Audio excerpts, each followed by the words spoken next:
Welcome to YouTube channel. This is Dr. E. Komraya, Assistant Professor of Mathematics, SRR Gout Arts and Science College, Karimnagar, Telangana, India. Today I am going to discuss about the quadratic forms and orthogonal transformation, properties and orthogonal transformation. That is the transformation which transform the given quadratic form to its canonical form or normal form. That means sum of the squares form.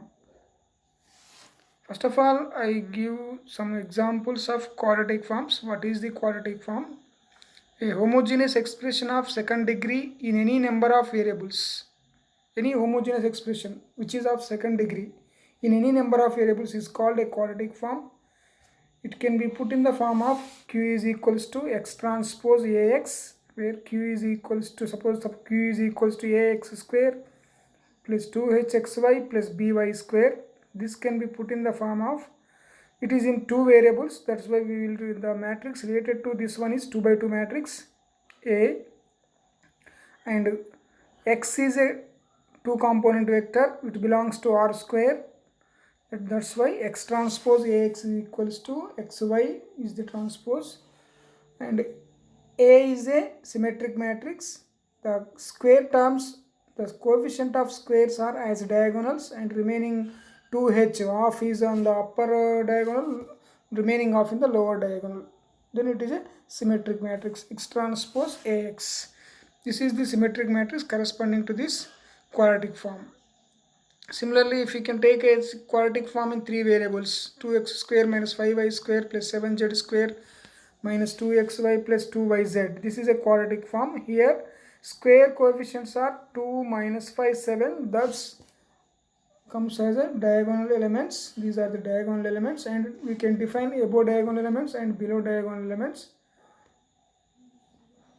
that are given by, we assign x, y, z in this order only. X, y means 1, 2 place. In the place of 1, 2, minus 2. Minus 2, half of minus 2 is minus 1. That's why minus 1 here and minus 1 here. At 1, 2 place minus 1, at 2, 1 place minus 1. There is no 1, 3 xz term. Xz coefficient is 0. That's why 0 and 0. And yz coefficient is 12. That's why 6 at half of the 12, 6 at 2, 3 place and 3, 2 place. That is, this is the matrix related to the given quadratic form. Like that we can construct the matrix related to the quadratic forms. Now the quadratic form is said to be singular if det A equal to 0. The matrix related to that matrix is 0, determinant is 0, then it is called singular, otherwise non-singular. We can take q is equals to like this, 2x square plus 8y square plus 8z square, that equals to xy into 2, 4, 4, 8 xy. The corresponding matrix is, diagonals are 2 and 8, and remaining element is 4, 4. Its determinant is 0, 16 minus 16, it will be 0. That's why it is called, q is called singular transformation. You can take another example. For this examples, here determinant is not 0, that's why it is called non-singular quadratic form. This is the about quadratic forms. Any expression of second degree in any number of variables. Number of variables are n, we get the nth order symmetric matrix, and x belongs to R over n. Here three variables, here there are three variables, we get 3 by 3 matrix, and x belongs to R cube. X belongs to R cube. This is n by n matrix. Now some basic properties of the quadratic form. What is canonical form? First of all, we should know that what is the canonical form or normal form. A canonical form means q is x transpose ax be a quadratic form in n variables. The matrix related to this one is a n by n matrix, square matrix.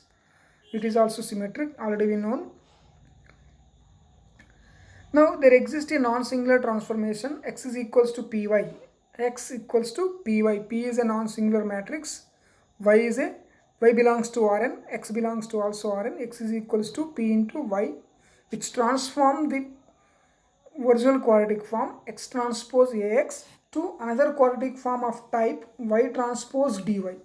That means the transformation x equals to py transforms the original quadratic form to y transpose dy, where d is a diagonal matrix. Here d is a diagonal matrix. Then it should be in the form of lambda 1 y1 square plus lambda 2 y2 square up to so on lambda n yn square, which is called canonical form of the given original quadratic form. Here D is a diagonal matrix. Now this is the canonical form. In this the coefficients lambda 1, lambda 2, lambda n, how many terms is there in the canonical form? N terms. Suppose some lambda is are 0, the terms will be decreased. Maximum terms are n, lambda 1, lambda 2, lambda n. If some lambda n's will be 0, then the terms will be less than n. That terms are equals to r. That r is called rank of the linear transformation. The number of terms in the quadratic form, positive. That is called rank of the quadratic form. The terms are maybe negative or positive or 0. The terms may be negative or positive or 0. Now, the number of positive terms in the canonical form, the number of positive lambda i's is called index of the quadratic form. It is denoted by s, small s. This is index, number of positive terms in the quadratic form. The positive terms in the canonical form are maybe negative, positive or zeros. The non-zero terms in the quadratic canonical form are known as, number of non-zero terms in the canonical form is known as index, that is denoted by r.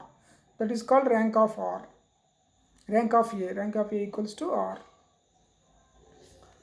Now, signature. Signature means number of excess terms, excess number of positive terms over the negative terms. That is 2s minus r. Number of positive terms are r, rank of A is r, positive terms are s, the negative terms of are r minus s. That's why the difference between the positives and negatives. Positives are s minus, negatives are r minus s. That is equals to 2s minus r, which is called signature of the quadratic form.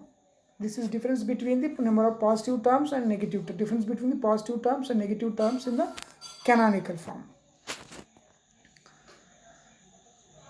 Now, the nature of the quadratic form. The quadratic form Q is equals to x transpose Ax in n variables is said to be positive definite if r equals to n and s is equals to also n. Total terms, positive terms are n, non-zero terms are n, and all non-zero terms are positive. Or otherwise, we simply say that all eigenvalues of A are positive, then it is called positive definite. In the same way, negative definite. If r is n, all are non-zero terms, and there is no positive term. That means all are negative.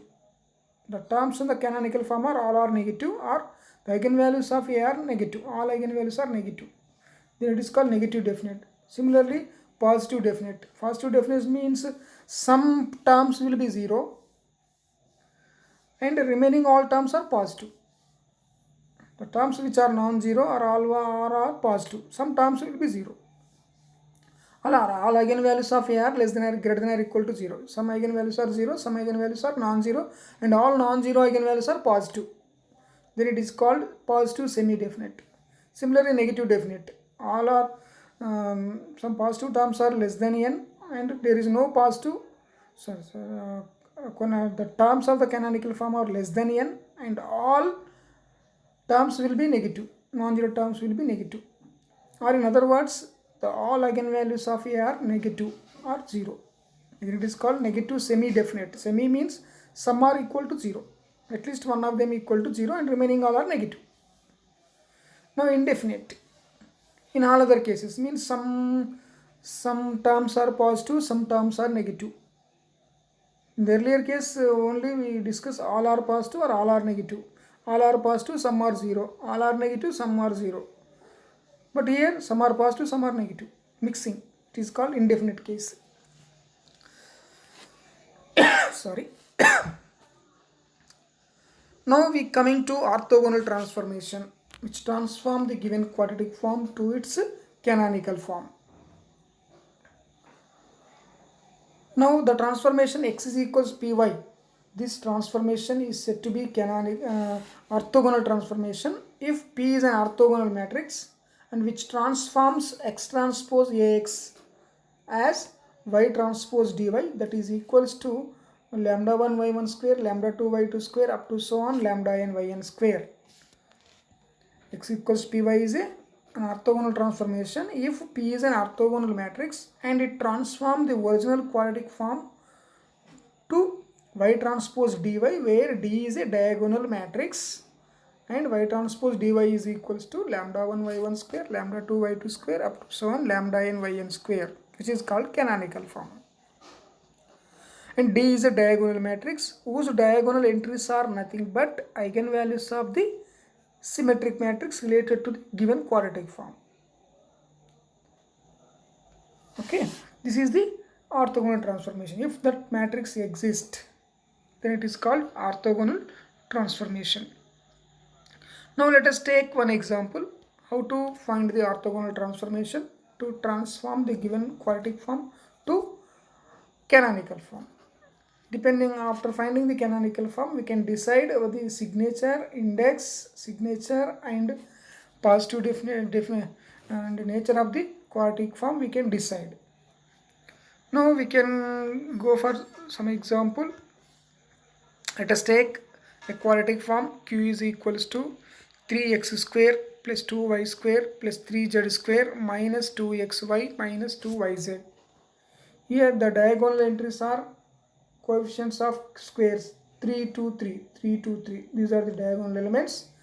And xy means 1, 2 place, 1, 2 place minus 1 and minus 1. And there is no xz term. It will be 0, 0 and 0. And yz term minus 2. It means minus 1 and minus 1. This is the matrix related to this quadratic form. Now to reduce this to quadratic canonical form, first we have to find characteristic values or eigenvalues of A which are given by the solving characteristic equation of A, that is given by determinant of A minus lambda equal to 0. This is the characteristic equation of A, which implies that determinant of A minus lambda equal to 0, 3 minus lambda minus 1, 0, minus lambda, 2 minus lambda minus 1, 0, minus 1, 3 minus lambda equal to 0. That implies, by simplifying this determinant, we have lambda minus 3 into lambda minus 1 into lambda minus 4 equal to 0. That implies the eigenvalues are equal to lambda equals to 1, 3, 4. Now we can find eigenvectors corresponding to each of the eigenvalues. Lambda equals to 1 and lambda equals 3 and lambda equals to 4. For each of the eigenvalue, we can determine the corresponding eigenvector, which is given by, first for lambda equals to 1, we can solve the system a minus yi into x equal to 0. A minus lambda I. Lambda equals to 1 here. That's why a minus 1i into x equals to 0. The diagonals minus 1. Diagonals are 3, 2, 3. That's why 2, 1, 2 it will become. Earlier case 3, 2, 3. 3 minus 1, 2. 2 minus 1, 1. 3 minus 1, 2. Remaining elements are same. Now solving this system, the first set of equations, last equations are minus y plus 2z equal to 0. Last we can see here, these two we can take minus y plus 2z equals to 0, y equals to 2z. And first one, 2x minus y equals 0, y equals to 2x, y equals to 2z and y equals to 2x. That implies 2x equals to 2y, x equals to y. And x equals to y and y equals to 2z. That's why the eigenvector is x and y z are same. Y is 2x. That's why it is 2. That's why the eigenvector corresponding to lambda equals to 1 is 1, 2, 1. This is the first eigenvector corresponding to the lambda equals to 1. Similarly, we can find the eigenvector corresponding to the lambda equals to 3.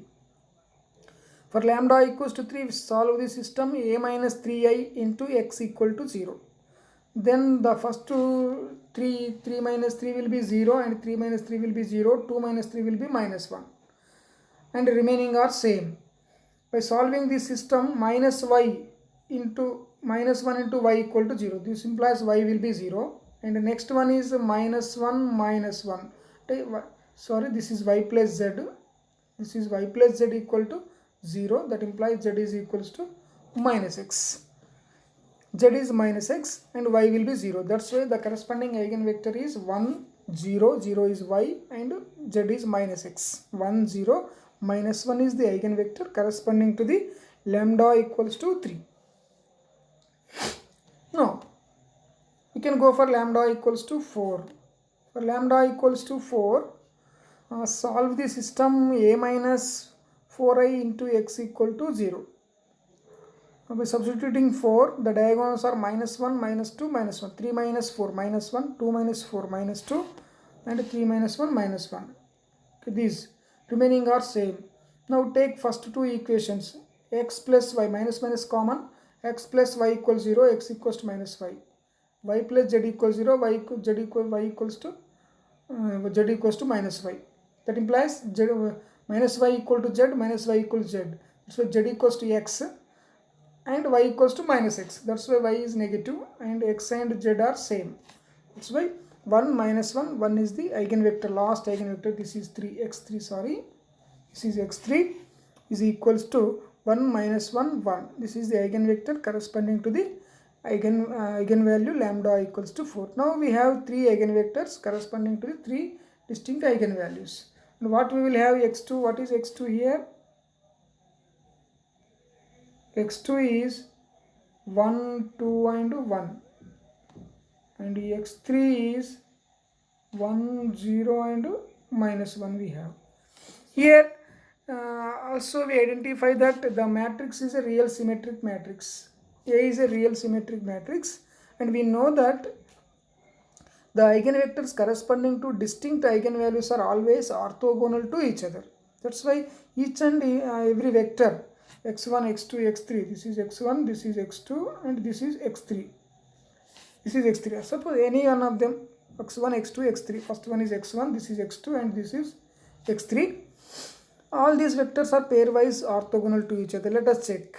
These two we can take 1 into 1, 1 and 1 into minus 1, 0. And these two you can check 1 minus 1, 0. And these two you can check 2 minus 2, 0.